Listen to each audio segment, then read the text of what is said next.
પ્રશ્ન એટલો છે, તારો ભાર તારે માથે, તું કરતા હતા. બીજો ભાર, તારું ગમતું, તારું શિક્ષાપત્રી પ્રમાણે મારું જીવન, તારું ગમતું મારું જીવન બને. તમારા ગમતા પ્રમાણે હું નહીં વર્તું, શિક્ષાપત્રી પ્રમાણે હું નહીં વર્તું, તમારા બળે હું નહીં વર્તો, તમે ધ્યાન ભજન નહીં કરી શકો. શક્ય જ નથી.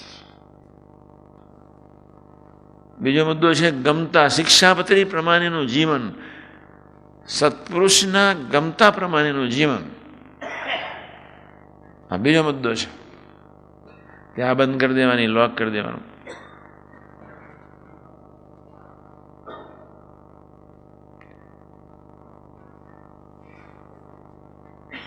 ચાવી પોતાની પાસે રાખવાની જ નહીં. ભજન કરવું છે તો, આમાંથી બચવું છે તો, ક્રિયાયોગના ભારમાંથી મુક્ત થવું છે તો, આત્માની યાત્રા નિરંતર ચલાવી છે તો, કોઈ પણ ભોગે 2-5 મહિનામાં, 6 મહિનામાં, હું તમને આજે બી નથી કહેતો તમે આજે ભજન કરો, 6 મહિનામાં શાંતિથી 6 મહિનામાં 30 મિનિટ ભજન કરી શકીએ એવા તો આપણે થવું છે.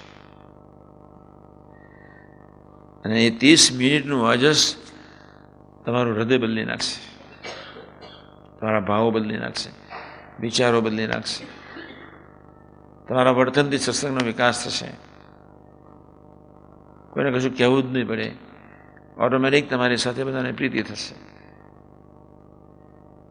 30 મિનિટનું ભજન સવારે જ્યારે સ્વરૂપયોગ કરવા જઈએ ત્યારે, બેઠા હોઈએ ત્યારે, ડેરીએ બેઠા હોઈએ ત્યારે આપણે આટલે પહોંચવું છે.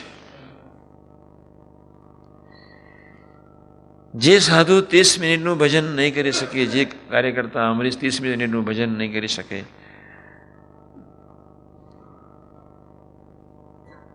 એનો પ્રસારો મોટો થતો જવાનો. અહંતા ને મમતાના ક્રિયાયોગોમાં એનો આત્મા, એના મન બુદ્ધિ ડૂબી જવાના. જે મનથી, બુદ્ધિથી, ચિત્તથી, અહમથી જે ક્રિયાઓ, સેવાઓ થાય છે એમાં એ ડૂબતો જ જશે, ડૂબતો જ જશે, ડૂબતો જ જશે. એ બહાર નહીં નીકળી શકે. પછી તો બધો ભાર કો બહુ પસારા મત કરો. સત્સંગ સંતોના યોગમાં હોવા છતાંય, ગુણાતીત પુરુષોના યોગમાં હોવા છતાંય બહુ પસારા જ થયા છે. બીજો કોઈ ધંધો કોઈ કર્યો જ નથી, પસારા જ કર્યા. કોઈ સાત્વિક ભાવથી, કોઈ ઐશ્વર્યથી, કોઈ સિદ્ધિથી, કોઈ અંતર્યામી શક્તિથી, પણ એ પસારા જ કર્યા. બહુ પસારા મત કરો. સંપ્રદાયને મોટા કરવાની મેક ન હોવી જોઈએ, સંપ્રદાયને સમૃદ્ધ બનાવવાની મેક ન હોવી જોઈએ, સંસ્થાને તેજસ્વી બનાવવાની મેક ન હોવી જોઈએ, સંસ્થાને અબજોપતિ બનાવવાની મેક. એક જ મેક, તું રાજી થા, નિમિત્ત થઈને સેવા કરું, બસ. પણ તમારે આટલું બહુ પાકું રાખવું છે, રાખવાનું છે. ગમતામાં વર્તવું છે, ભજનીક થવું છે, ગમતામાં વર્તવું છે, ભજનીક થવું છે, બસ. એક જ ભજન source. He is the only source, He is the only strength, He is almighty, He is omniscient, He is everything. એના સિવાય કોઈ છે જ નહીં. ધરતી પર નથી, અનંત બ્રહ્માંડમાં નથી, કોઈ નથી, કોઈ નથી. કોઈ આકાર નથી, કોઈ આધાર નથી, કોઈ બળ નથી, કોઈ અજસ નથી. બાકીના બધા જ બળ બધા ક્ષુદ્ર છે, ક્ષુદ્ર છે, ક્ષુદ્ર છે.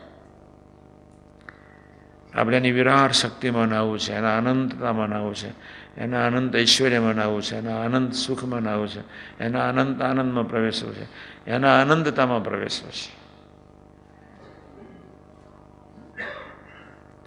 નેચરલ જીવન જીવવું છે, natural. Where there is a naturality, જ્યાં તમારું નેચરલ જીવન થશે ત્યાં બીજાને, તમે બેસી રહેશો તો તમારી પાસે લોકો બેસવા આવશે. અને તમે લાખો ટન કથા કરશો અને તમારો નેચરાલિટી નહીં હોય તો તો 2-5 વર્ષ તમારી પાસે રહેશે ને પછી બધા જતા રહેશે. એના કરતાં બી નેચરલ, બી સરળ. એટલા બધા સરળ થવાનું છે આપણે. કલ્પનાતીત છે સાકાર બ્રહ્મ. એક દિવસ વર્ણન કરીશ ને તમે બધા સાંભળજો. અક્ષર બ્રહ્મનું જ ખાલી વર્ણન કરીશ. એક દિવસ યોગી મહારાજનું વર્ણન કરીશ. પછી છેલ્લા અક્ષરાધિપતિ પૂર્ણ પુરુષ સ્થિર થઈ જવાય. વાચા જ બંધ થઈ જાય. વર્ણન શું થાય? આજના શુભ મંગળકારી દિવસે ભગવાન કેશન ભગવાન, શિવ શક્તિ ભગવાન, રામ ભગવાન, સ્વામિનારાયણ અને એવા ગુણાતીત પુરુષો શાસ્ત્રીમાં યોગી મહારાજ, કાકાજી, પપ્પાજી, સાહેબ, સ્વામીજી સૌના ચરણાવિંદમાં એક જ પ્રાર્થના. છેલ્લો મોસ્ટ ઇમ્પોર્ટન્ટ શબ્દ તમે મારો એક શબ્દ યાદ રાખો. તમારા બીજામાં મનાય કે ન મનાય, હું તમારા વતીની મહારાજને પ્રાર્થના કરીશ. આજે અંતરથી પ્રાર્થના કરીશ. સંતો તો ખૂબ ખુલ્લા, પાદિક સંતો વડીલો બધા ખૂબ ખુલ્લી વાતો, ખૂબ ખુલ્લો હૃદયથી આ શબ્દનો વિચાર કરજો. અત્યાર સુધી જે કંઈ તમે કર્યું તે અને જે રીતે જીવ્યા તે, ડાપણથી કે બોરપણથી, મનમુખી કે બુદ્ધિમુખી, તે માટે મહારાજને પ્રાર્થના કરીશ કે આ લોકોને ભોગવડાવતા નહીં.